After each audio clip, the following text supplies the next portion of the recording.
Peter William Sutcliffe, also known as Peter William Coonan, was an English serial killer who was given the name the Yorkshire Ripper, as it was an allusion to Jack the Ripper.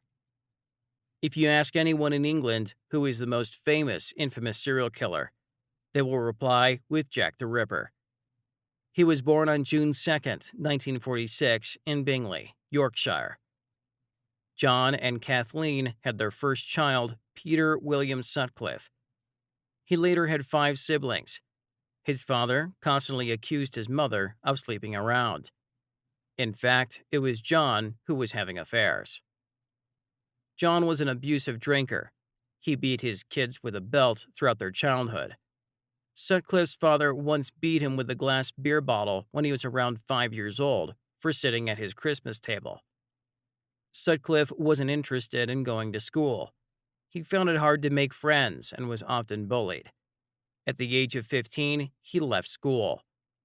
He worked at various jobs in his teen years, and one of these jobs was a gravedigger. Sutcliffe was said to have an obsession with voyeurism. He spent days spying on prostitutes and the men who used their services. At the age of 20, Sutcliffe met Sonia Zerma in 1967. They married on the 10th of August, 1974.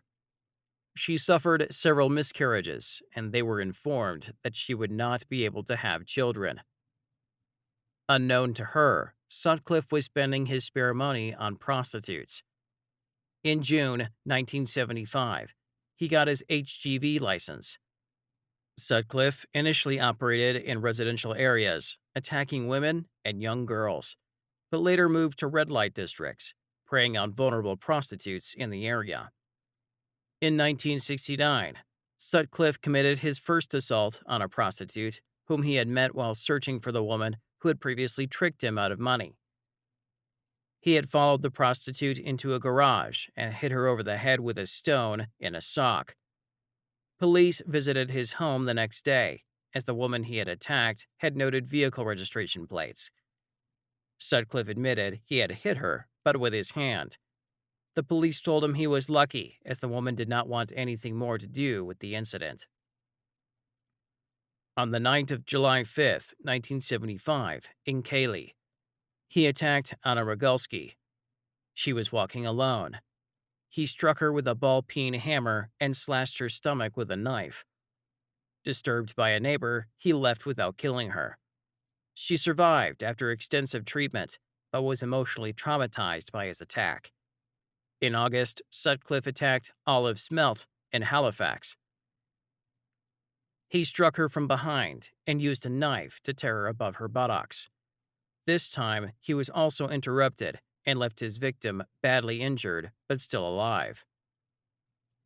On the 27th of August, Sutcliffe attacked 14-year-old Tracy Brown in Silsden.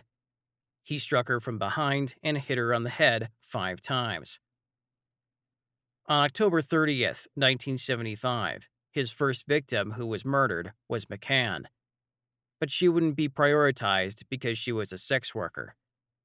She was the mother of 4 children. He used a hammer to hit the back of her head twice, then stabbed her in the throat, chest, and lower abdomen. The officers failed to uncover the culprit. One of McCann's daughters committed suicide in 2007 after suffering years of pain over her mother's death. On January 20th, 1976, the lifeless body of Emily Jackson, a 42-year-old prostitute, was found in an alley in Chapeltown. She was hit on the head with a hammer, and her body was hit by 50 stab wounds. There was an imprint of his shoe on the victim's thigh. In February 1977, a third body was found in a playing field. The victim was Irene Richardson, 28. She was killed with 3 hits on the skull and a series of stab wounds. Patricia Tina was a 32-year-old sex worker. The night she was murdered, she was also drunk after being at 2 different bars. Sutcliffe attacked her in her apartment. This attack was also severe. He pulled her jeans and exposed her. Then she was covered with sheets. At the crime scene, there was a bloody imprint that matched the one found in the body of Emily Jackson. On June 26, 1977, a group of boys discovered the body of Jane McDonald. Jane was a 16-year-old girl who was a shop assistant who just graduated from school. She was just hanging out with her friends. She danced and had a good time. Jane left around 1:30 a.m. and was trying to get a taxi to get home. Unable to get a taxi, she walked. Jane was close to a playground on Reginald Street. Sutcliffe hit 3 times on the skull and dragged her to the corner of the playground. He pulled her clothes up and stabbed her. She was the first innocent victim.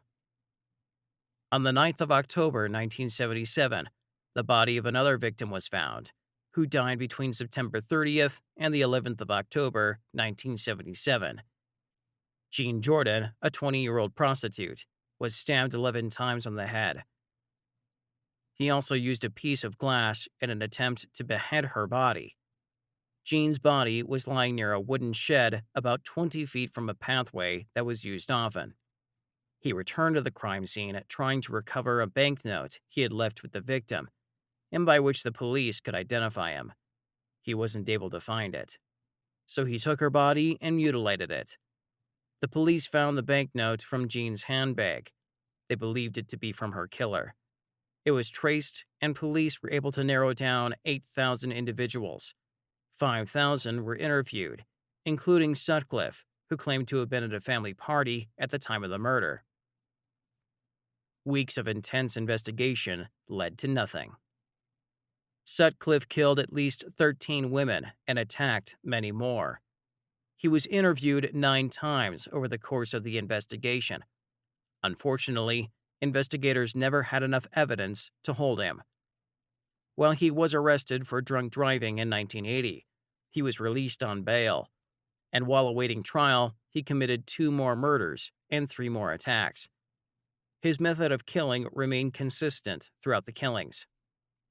In 1981, after police caught him with a 24-year-old prostitute called Olivia Ravers, he was arrested when police discovered his car had false number plates, and officers noticed he shared many physical appearances with the Yorkshire Ripper. When police returned to the scene of Sutcliffe's arrest, they found a knife, hammer, and rope, which the killer had dumped the previous day. Sutcliffe unexpectedly confessed and calmly told the department inspector that he was the Yorkshire Ripper who killed all those women. He claimed God had commanded him to murder the women, and he was just cleaning up the place a bit. On January 5th, 1981, Sutcliffe was charged. He pleaded not guilty to 13 counts of murder at his trial, but did plead guilty to manslaughter on the grounds of reduced capability. In October 2020, he had a heart attack, and after contracting COVID-19, he refused to take treatment and eventually perished on the 13th of November 2020 at the age of 74. Thus ends the life of Yorkshire Ripper that marked so much pain to many lives. That's all for today's video. Don't forget to like, subscribe, and hit the bell icon to be notified of our next videos, and I'll see you in the next one.